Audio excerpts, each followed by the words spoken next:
ચલો ધોરણ 6 ગણિત પ્રકરણ નંબર 1 સંખ્યા પરિચયમાં ગઈકાલે આપણે પહેલો બીજો ત્રીજો દાખલો જોયો. હવે આજે કયા દાખલા જોઈશું આપણે? સ્વાધ્યાય 1.2 માં ચોથો દાખલો. કીર્તિ બુક સ્ટોલે જૂન મહિનાના પ્રથમ સપ્તાહે કયા મહિનાના? જૂન મહિનાના પ્રથમ સપ્તાહે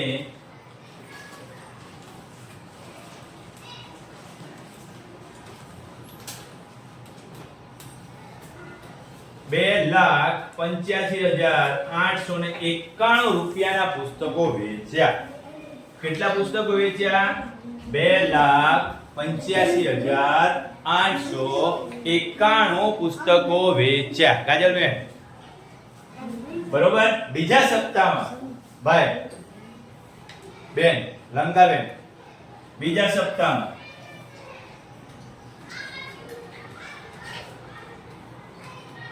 ચાલો બીજા સપ્તાહમાં કેટલા રૂપિયાના વેચ્યા? 4,07,68 રૂપિયાના પુસ્તકો બીજા સપ્તાહમાં વેચ્યા. શું કહેવા માંગે છે? તો કે બે અઠવાડિયામાં મળીને કુલ કેટલું વેચાણ થયું?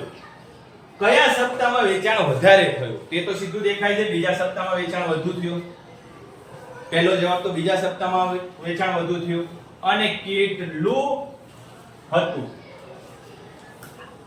અને વેચાણ કેટલું કયા સપ્તાહમાં મળીને કેટલું વેચાણ કરવામાં આવ્યું? ચલો વેચાણ પહેલા તો કુલ કરી નાખો.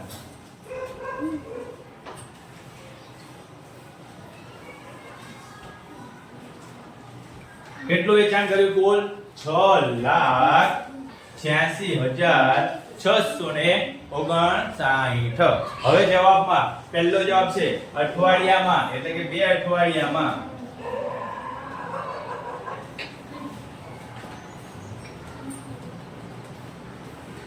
કુલ કેટલું વેચાણ કર્યું? 6,86,659. આટલા રૂપિયાનું એને કુલ વેચાણ કર્યું. કયા સપ્તાહમાં વેચાણ વધુ થયું? તો કે બીજા સપ્તાહમાં.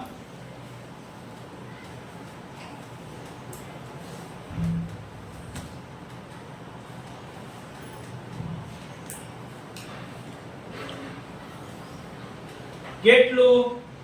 તો લખો ને 4,07,68 રૂપિયાનું. આ જવાબ જ છે. રેડી? પહેલા બે જવાબ પૂછ્યા છે પહેલા દાખલામાં. પહેલા દાખલામાં ક્યાં? ચોથા દાખલામાં. આપણે આ દાખલો આ રીતે ગણી શકીશું.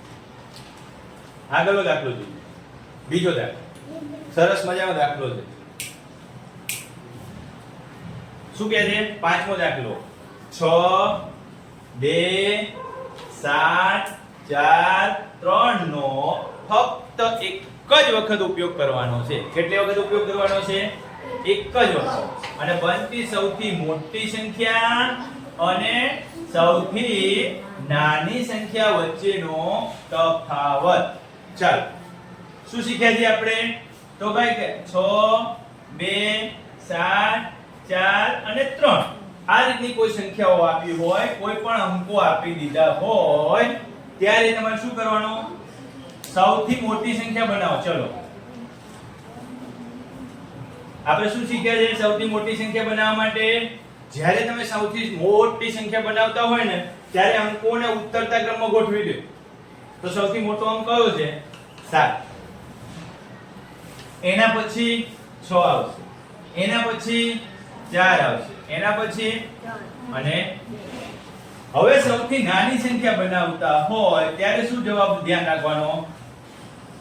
તો આપણે જ્યારે સૌથી નાની સંખ્યા બનાવતા હોય ને, ત્યારે આ જે સંખ્યા છે બધી એને ચડતા ક્રમમાં મૂકી દો, અથવા તો જે સૌથી મોટી બનાય ને એના ઉલટા અંકો લખી નાખો.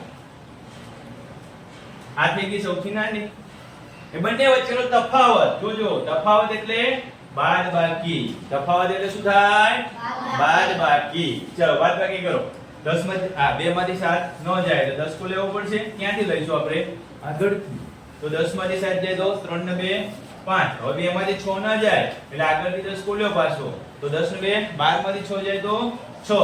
હવે 3 માંથી 4 ન જાય તો અહીંથી 10 કો લ્યો. 10 ને 3 13. 13 માંથી 4 જાય તો 9. 5 માંથી 3 જાય તો 2. 7 માંથી 2 જાય તો 5. શું જવાબ આવ્યો? 5 સોરી 52,965 કોનો? તો કે આ જે આપેલા અંકો છે એ અંકોમાંથી સૌથી મોટી સંખ્યા બનાવી, એ જ અંકોના ઉપયોગથી સૌથી નાની સંખ્યા બનાવી અને બંને વચ્ચે આપણે શું કર્યું? બાદબાકી કરી અને આપણે શું મેળવ્યું? તફાવત મેળવ્યો. આગળનો દાખલો જોઈએ. છઠ્ઠો દાખલો. છઠ્ઠા દાખલામાં શું કહેવા માંગે છે? તો કે એક મશીન એક દિવસમાં સરેરાશ 2825 એક દિવસ 2825 સ્ક્રૂ બનાવે છે. કેટલા સ્ક્રૂ બનાવે છે? 2825 સ્ક્રૂ એક દિવસમાં બનાવે છે. પણ અહીંયા તમને કીધું છે કે જાન્યુઆરી માસમાં ભાઈ, જાન્યુઆરી 2006 માં, જાન્યુઆરી 2006, તો તમને શું ધ્યાનમાં આવવું જોઈએ કે ભાઈ જાન્યુઆરી 2006 નો જે મહિનો છે એમાં કેટલા દિવસ હશે? તો તમને મેં શીખવાડેલું જ છે. આપણે જે આ જે ખાડો ટેકરો ખાડા ટેકરા વાળી પેટર્ન છે એ શીખવાડી છે.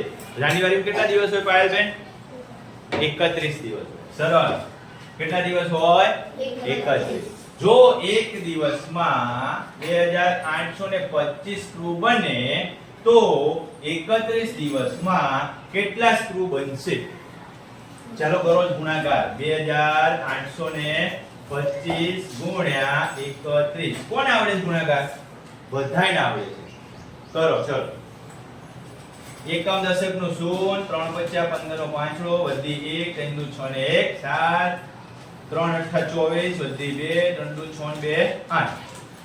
એક વડે ગુણાકાર. 1 પચ્ચા 5, 1 2 2, 1 8 8, 1 2 2. સરવાળો કરો. 5 7 15 નો પાંચડો, વધી 1, 5 6 ને 7, 8. કેટલા સ્ક્રૂ બનશે આખા મહિનામાં ભાઈ? 31 દિવસમાં કેટલા સ્ક્રૂ બનશે? તો કે 87575.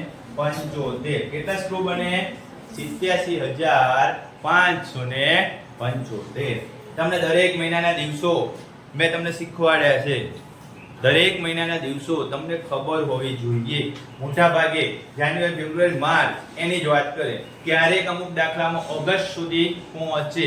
તમને ખબર પડવી જોઈએ કે ભાઈ જાન્યુઆરી મહિનામાં 31 દિવસ આવે, ફેબ્રુઆરીમાં કેટલા આવે? તો ફેબ્રુઆરીમાં ક્યારેક 29 દિવસ આવે, ક્યારેક 28 દિવસ આવે.